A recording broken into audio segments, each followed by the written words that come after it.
Halo, welcome back to my channel. Saya Muslim. Di sini saya akan membagikan tips dan trik untuk menjawab soal KPPG ya, teman-teman ya. Kali ini latihan soalnya tentang SJT, situational judgment test, yaitu situasi kerja ya, teman-teman ya, yaitu untuk guru PGSD, pendidikan guru sekolah dasar atau guru SD ya. Tes 2025. Saya doakan semoga sudah subscribe, dimudahkan, dilancarkan dan lolos tahun ini. Amin Allahumma amin. Soal yang pertama, pada suatu pembelajaran tematik di kelas 4 SD, guru ingin mengajar materi tentang klasifikasi makhluk hidup. Guru menggunakan media pembelajaran berupa gambar-gambar hewan dan tumbuhan. Media pembelajaran tersebut bertujuan untuk A. Membantu siswa memahami konsep klasifikasi makhluk hidup, B. Meningkatkan motivasi belajar siswa, C. Memudahkan siswa menghafal nama-nama hewan dan tumbuhan, D. Menunjukkan keanekaragaman makhluk hidup. Nah, di sini pertanyaannya itu adalah klasifikasi makhluk hidup ya, teman-teman. Nah, berarti jawabannya juga harus nyambung ya. Jadi jawaban yang paling tepat dari A, B, C, D sini ada klasifikasi makhluk hidup, yang paling benar dari opsi yang lainnya. Kenapa?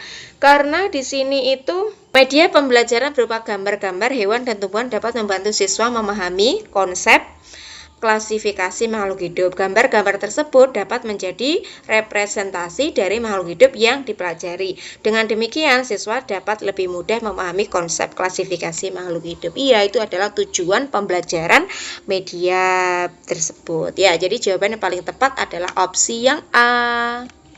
Soal kedua, seorang guru sedang memberikan penilaian hasil karya siswa berupa puisi. Penilaian yang dilakukan guru tersebut dalam penilaian A. Produktif, B. Afektif, C. Kognitif, D. Psikomotor. Nah, dari penilaian hasil karya siswa berupa puisi. Nah, kalau berupa puisi itu otomatis produk ya, teman-teman ya. Tidak bisa disangkal lagi. Kenapa? Karena penilaian produktif itu adalah penilaian yang dilakukan untuk mengukur kemampuan siswa dalam menghasilkan sesuatu ya. Dalam hal ini siswa menghasilkan apa? Puisi. Jadi jawaban yang paling tepat adalah opsi yang A.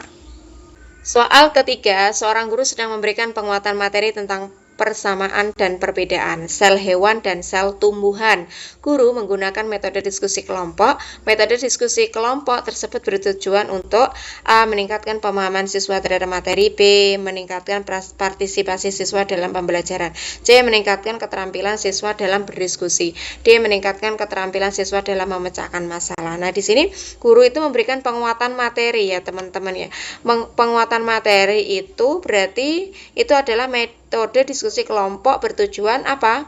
Untuk opsinya A. Meningkatkan pemahaman siswa terhadap materi. Nah, ini bagus ya, karena materinya apa? Materinya adalah sel hewan dan sel tumbuhan ya. Jadi untuk opsi yang A ini sesuai dengan pertanyaannya ya, sesuai dengan metode diskusi kelompok ya. Untuk opsi yang B, meningkatkan partisipasi siswa dalam pembelajaran. Ini hanya meningkatkan partisipasi ya, teman-teman ya, bukan pemahaman ya. Jadi skip saja untuk opsi yang B. Opsi yang C, meningkatkan keterampilan. Nah, ini keterampilan ya. Keterampilan. Ini keterampilan itu seperti membuat produk ya, teman-teman. Jadi skip saja untuk opsi yang C. Untuk opsi yang D, meningkatkan keterampilan. Nah, ini ada keterampilan lagi. Kita skip untuk opsi yang D. Jawaban yang paling tepat yang sesuai adalah opsi yang A. Kenapa? Karena di sini kan meningkatkan pemahaman siswa terhadap materi. Nah, metode diskusi di sini dijelaskan kelompok bertujuan untuk meningkatkan pemahaman siswa terhadap materi. Nah, melalui apa? Diskusi kelompok ya, teman-teman, melalui metode diskusi kelompok. Lah, siswa yang dapat saling bertukar pikiran dan pendapat. Nah, dengan demikian siswa dapat lebih memahami materi yang dipelajari. Nah, meningkatkan pemahaman siswa ya. Jadi jawaban yang paling tepat adalah opsi yang A.